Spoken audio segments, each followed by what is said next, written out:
अस्सलाम वालेकुम स्टूडेंट्स, कैसे हैं आप सब। होप सो सब खैरियत से होंगे और अच्छी हेल्थ इंजॉय कर रहे होंगे। इसी के साथ साथ आज हमारा ऑनलाइन क्लासेस का 4th लेक्चर है।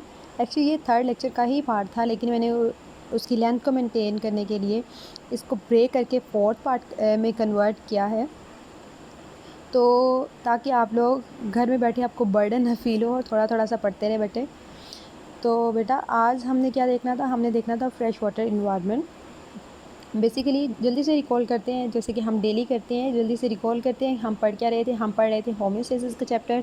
तो ये सेकेंड ईयर का फर्स्ट चैप्टर है, लेकिन ओवरऑल बायोलॉजी का हम इसको 15 चैप्टर कंसिडर करते हैं, जिसमें हम देखते हैं कि किस तरह से आपका इन्वायरमेंट चेंज होता है। तो आपके इंटरनल जो है, आपका इंटरनल इन्वायरमेंट वो सेम रहता है, तो उसके लिए आपकी बॉडी को क्या क्या एफर्ट्स करनी पड़ती हैं हम वो देख रहे हैं। तो कल लास्ट वाले लेक्चर में हमने देखा था मैरीन इन्वायरमेंट, तो वहाँ पे साल की कंसंट्रेशन ज़्यादा थी, तो हमने वहाँ पे देखा था प्रॉब्लम एंड सॉल्यूशंस। अब नेक्स्ट हम देखते हैं फ्रेश वाटर इन्वायरमेंट क्या है। तो हमने यहाँ पे देखें फ्रेश वाटर इन्वायरमेंट, तो वहाँ पे प्रॉब्लम्स क्या हैं। सबसे पहले आपने देखा होगा कि मैं छोटे छोटे से पूरे आपके टॉपिक है उसको क्रैक करके वहाँ से जो इंपॉर्टेंट चीज़ें हैं उसको नोट डाउन करती हूँ और उसको प्रॉब्लम और सॉल्यूशन की फॉर्म लिखते हैं। एक्चुअली बेटा लेक्चर स्टार्ट करने से पहले आपके माइंडसेट को एक क्लियर कर दूँ कि मैं ये क्या है, कि मैं क्यों लिख रही हूँ प्रॉब्लम एंड सॉल्यूशंस के फॉर्म में। बिकॉज़ कि हमें जब टॉपिक पढ़ते हैं तो सबसे पहले हमें माइंड में यही आना चाहिए कि क्यों हम ये टॉपिक कर क्यों रहे हैं, ठीक है। और अगर ये टॉपिक कर रहे हैं तो इसमें कौन कौन सी ऐसी चीज़ें हैं, ये ऐसे फैक्टर्स हैं जो इन ऑर्गेनिज़म को मोटिवेट कर रहे हैं या रेगुलेट कर रहे हैं इनको, ताकि ये अपने आप को इस तरह से अडेप्ट करें। तो जो अडेप्टेशंस होती हैं ना, उनको अंडरस्टैंड करने के लिए सबसे पहले हमें ये देखना चाहिए कि प्रॉब्लम्स क्या हैं।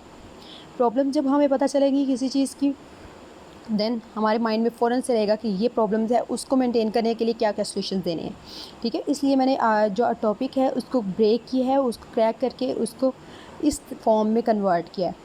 तो आपने करना क्या है, हमें मेरे लेक्चर्स में से इनको समझना है और इसको समझ के फिर आपने अपनी बुक को रीड करना है। होप्स हो कि आपको काफ़ी हेल्प मिलेगी और आप अंडरस्टैंड कर रहे होंगे, ठीक है। और अगर कोई इशू हो तो फ़ील फ्री, मैं यहाँ पे अवेलेबल हूँ, आप मेरे से कोई भी किसी तरह से क्वेश्चन कर सकते हैं, ठीक है। चलिए आज वाला लेक्चर स्टार्ट करते हैं। फ्रेश वाटर इन्वायरमेंट, तो प्रॉब्लम क्या है, फ्रेश वाटर से पता चल रहा है कि वहाँ पे वाटर क्या है, वाटर की कंसंट्रेशन हाई है कहाँ पे, इन्वायरमेंट में। और इन्वायरमेंट में हाई है तो इसका मतलब है इनडायरेक्टली आपकी बॉडी में भी वो वाटर ज़्यादा जा रहा है, वाटर ज़्यादा अवेलेबल है ना। तो वाटर हमें ज़्यादा अवेलेबल नहीं, हमें नहीं रिक्वायर्ड है जितना, हमें तो उतना चाहिए ना जितना हमारी बॉडी को रिक्वायरमेंट है। तो साल क्या है वो लेस अमाउंट में है। ये प्रॉब्लम्स हैं। अब हमने इनकी ऑस्मो रेगुलेशन के लिए इन दो प्रॉब्लम को सेट करने के लिए अडेप्टेशन देखनी है कि क्या होनी चाहिए।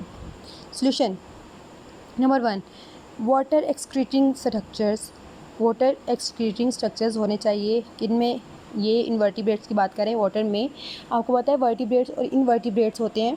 तो हम वर्टिब्रेट्स में देखते हैं कि प्रोटोजोआ, अमीबा, पैरामीशियम जैसे इनवर्टिब्रेट्स हैं, तो उनमें की बॉडी में स्पेशल 60 वाटर एक्सक्रीटिंग स्ट्रक्चर्स हैं जिनको हम कॉन्ट्रैक्टाइल वैक्यूल्स कहते हैं। वो इसके थ्रू अपना जो वाटर एक्सेस वो रिलीज़ आउट करते हैं। जैसे कि मैं कहूँ ये अमीबा है, ठीक है। तो इनकी बॉडी के अंदर यहाँ पे इस तरह से एक बॉडी होती है जिसे हम कॉन्ट्रैक्टाइल वैक्यूल कहते हैं। ये बिल्कुल ऐसे ही एक्ट करती थी जैसे कोई पंप एक्ट करता है। वाटर जो एक्सेस है तो इस तरह से उसको पंप के थ्रू, जैसे कि हम कोई भी पाइप चलाते हैं ना तो पंप उसको करते हैं, तो वो वाटर बाहर की तरफ ना एक्सक्रीट होता है, ज़्यादा फोर्स से मूव करता है। तो इसी तरह से ये अमीबा पता नहीं कुछ और ही बन गया हुआ है, लेकिन कोई नहीं, समझने के लिए कॉन्ट्रैक्टाइल वैक्यूल होते हैं। जब ये वाटर से भर जाते हैं, देखते हैं बॉडी के अंदर वाटर ज़्यादा है तो ये एक्टिवेट होते हैं और वाटर को एक फोर्स के थ्रू बॉडी के आउटसाइड एक्सक्रीट करते हैं। तो ये है कॉन्ट्रैक्टाइल वैक्यूल्स, ठीक है। तो ये एक सॉल्यूशन है।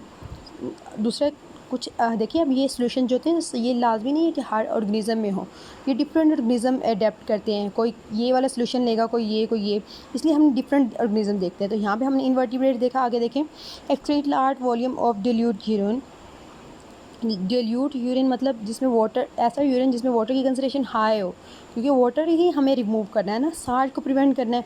तो जितनी ज़्यादा डिल्यूट कंसंट्रेशन होगी यूरिन की वाटर, उतना ज़्यादा रिमूव होगा यूरिन के साथ। तो ये है। तो अब देखिए यूरिन आपको पता है मोस्टली वर्टिब्रेट्स ऑर्गेनिजम्स एक्सक्रीट कर रहे होते हैं, जैसे कि फ़िशेज़, क्योंकि वाटर में फ़िशेज़ और इनवर्टिब्रेट में यही कुछ ऑर्गेनिजम्स हैं जो कि इसमें रिजाइड कर रहे होते हैं और यही इस प्रोसेस को अडेप्ट करते हैं। अब क्या है, दूसरी क्या है कि थर्ड हम ये भी कर सकते हैं, क्योंकि वो हमने साल्ट को भी तो उसकी अमाउंट को भी तो नॉर्मल रखना है ना बॉडी में, उसको साल्ट कंसंट्रेशन मेंटेन करना है। तो ईट साल्ट कंटेनिंग फूड और uptake of the salt by gills and skin. ये फिशेस की बात करें कि स्किन और गिल से वो सॉल्ट को एंड सराउंडिंग से ले भी सकते हैं, और इस साल्ट कंटेनिंग फूड को ऐसी कोई फूड खाए, सीड्स वगैरह जिसमें साल्ट की कंसंट्रेशन ज़्यादा हो। तो ये है सॉल्यूशंस। ठीक है, नेक्स्ट देखते हैं थर्ड टाइप का। अब जो कि इन्वायरमेंट हमें ऑर्गेनिज्म को फेस करना पड़ रहा होता है, वो है एनिमल्स को।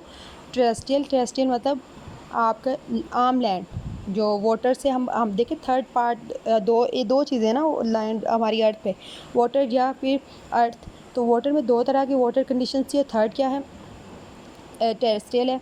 तो वहाँ पे क्या है, प्रॉब्लम क्या है, वाटर लेस होता है, पानी कभी मिलता है कभी अवेलेबल नहीं है। ठीक है, तो उसके अकॉर्डिंग वाटर क्या है, हर वक्त नहीं है, तो हम उसको कहते हैं वाटर की कंसंट्रेशन कम है। तो एवेपोरेशन वाटर लॉस जो कि क्या काज करती है, डिहाइड्रेशन। पहले तो पानी कम है, दूसरा क्या है कि हमें क्योंकि डायरेक्टली एयर से हमारी बॉडी का कॉन्टैक्ट होता है। तो जब जैसे ही हॉट एयर होगी क्या होगा, वाटर रिमूव करेगी बॉडी से एवेपोरेशन के थ्रू, जिससे क्या हो जाती है, डिहाइड्रेशन, वाटर की कमी हो जाती है। तो ये है प्रॉब्लम्स जो कि टेरेस्ट्रियल ऑर्गेनिज्म को फेस करनी पड़ती है, और उनका सोल्यूशन क्या है, वैक्सी एक्सोस्केलेटन। कुछ पे देखिए आर्थ्रोपोड्स, जॉइंट लेग जो ऑर्गेनिजम्स होते हैं, जैसे कोई बटरफ्लाइज हो गई हैं, कॉकरोच हो गए, तो ये सारे लैंड पे रह रहे हैं ना, तो उनको भी वाटर की अवेलेबिलिटी नहीं है इतनी। तो वो क्या होती है, उनके ऊपर वैक्सी एक्सोस्केलेटन। वैक्स क्या होती है, वैक्स कोई चिपचिपी जो चीज़ होती है ना, उनको कह रहे होते हैं वैक्सीज, ग्लू टाइप। तो वहाँ पे देखेंगे वैक्सीज जो होती है ना, उसके ऊपर वो वाटर रिपेलेंट होती है, वो वाटर को अपने ऊपर रिजाइड नहीं करती। तो एक्सोस्केलेटन, उनकी स्किन के बाहर एक्सोस्केलेटन एक स्केलेटन होता है जो कि क्या कहते हैं, वैक्सी होता है, और वो क्या होता है आर्थ्रोपोड्स में, जिससे क्या होता है कि इनके वाटर जो लूज हो रहा है वो वाटर को एक्सक्रीट होने नहीं दे रहा होता। ठीक है, अब वर्टिब्रेट्स में क्या है, मल्टी लेयर स्किन है, जैसे कि हमारी बॉडी में ऊपर होती है। मल्टी लेयर डेड स्किन होती है, जैसे कि वर्टिब्रेट्स में हम देखते हैं एम्फीबियंस हो गए, रेप्टाइल्स हो गए, उनकी स्किन बहुत थिक होती है, तो वो भी इनको प्रिवेंट कर रही थी कि वो वाटर लॉस ना करे। ठीक है, ये एक था। सेकंड क्या है, eating moist food. Moist food मतलब जिसमें वाटर कंटेंट ज़्यादा हो। ठीक है, वैसे फूड लें और उन्हें वहाँ से अपने वाटर को इनटेक कर ले, वहाँ से वाटर को प्रिजर्व कर ले।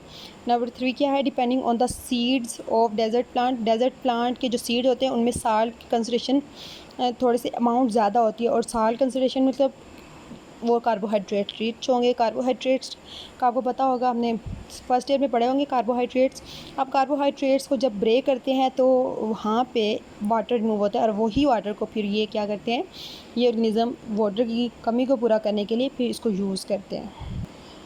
अब ऐसे ऑर्गेनिज़म जो कि क्या कर रहे हैं, कोई भी साल्ट सीड्स वगैरह को से ईट कर रहे होते हैं ना, उनको क्या करते हैं, वो कार्बोहाइड्रेट्स वगैरह से वाटर ले लेते हैं, जैसे अभी मैंने बताया।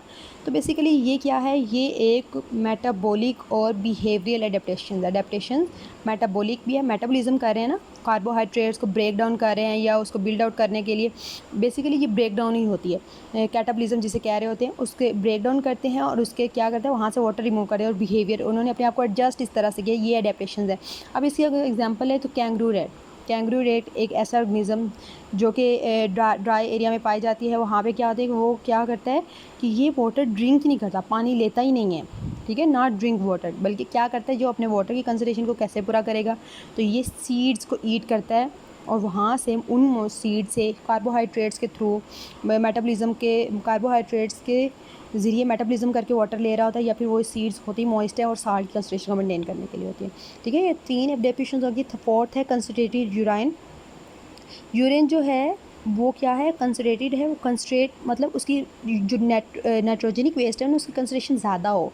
As compare to the water, water की कंसंट्रेशन क्या होगी, कम होगी।